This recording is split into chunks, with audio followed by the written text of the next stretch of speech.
Good morning. Today's Toolbox Talk, we're going to be looking at, working in hot weather.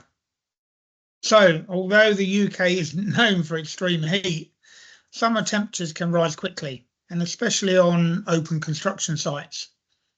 Hot weather increases the risk of heat stress, dehydration, sunburn, and accidents caused by fatigue. So it's important that we all recognise the signs and take precautions.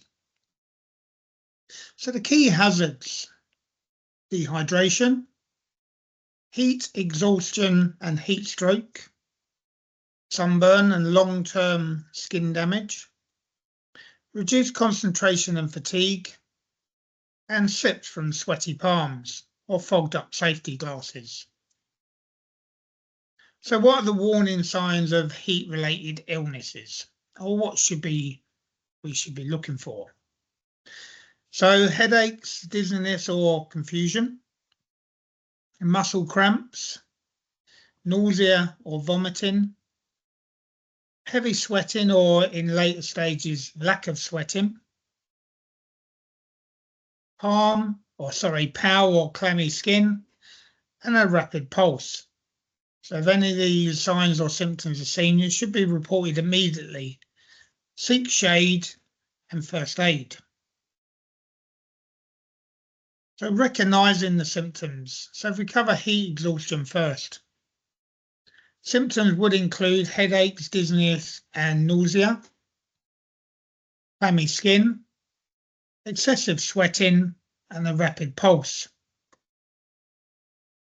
Heat stroke, which is a further stage, could be confusion, maybe fainting, dry hot skin, so you wouldn't be sweating at all, seizures and loss of consciousness.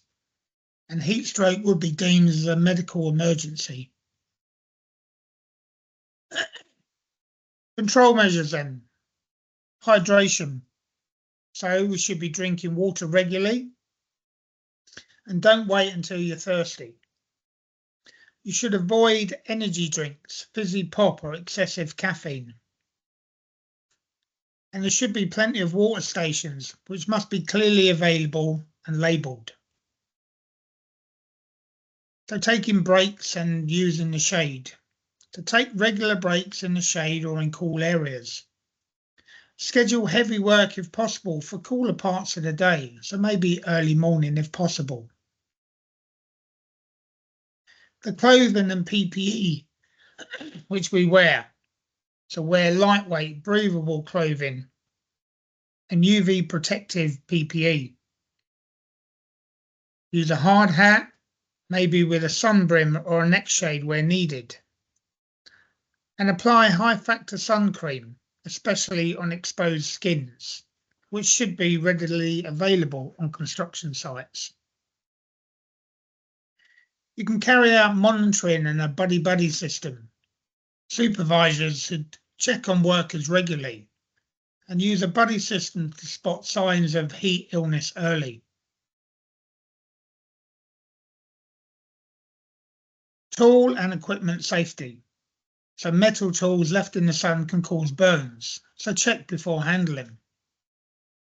Store any fuel, chemicals and flammable items properly to stop the risk of ignition increases in the heat. So you should look at the safety data sheets for any of these chemicals.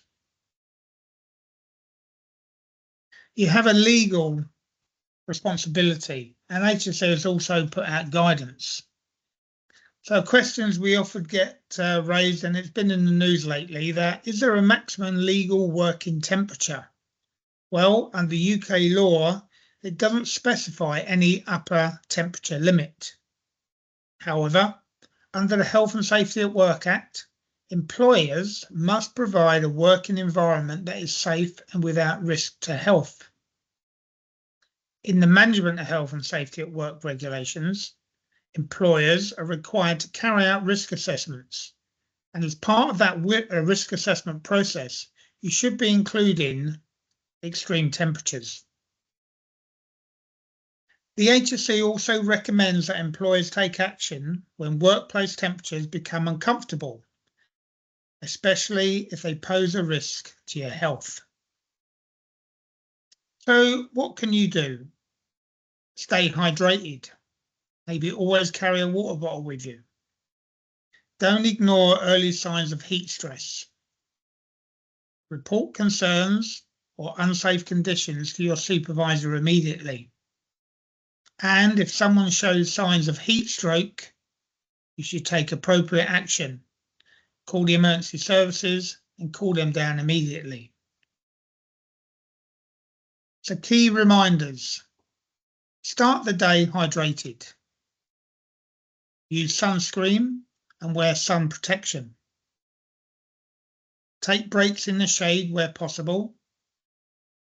Report symptoms early and know the emergency procedures. Thank you for your time.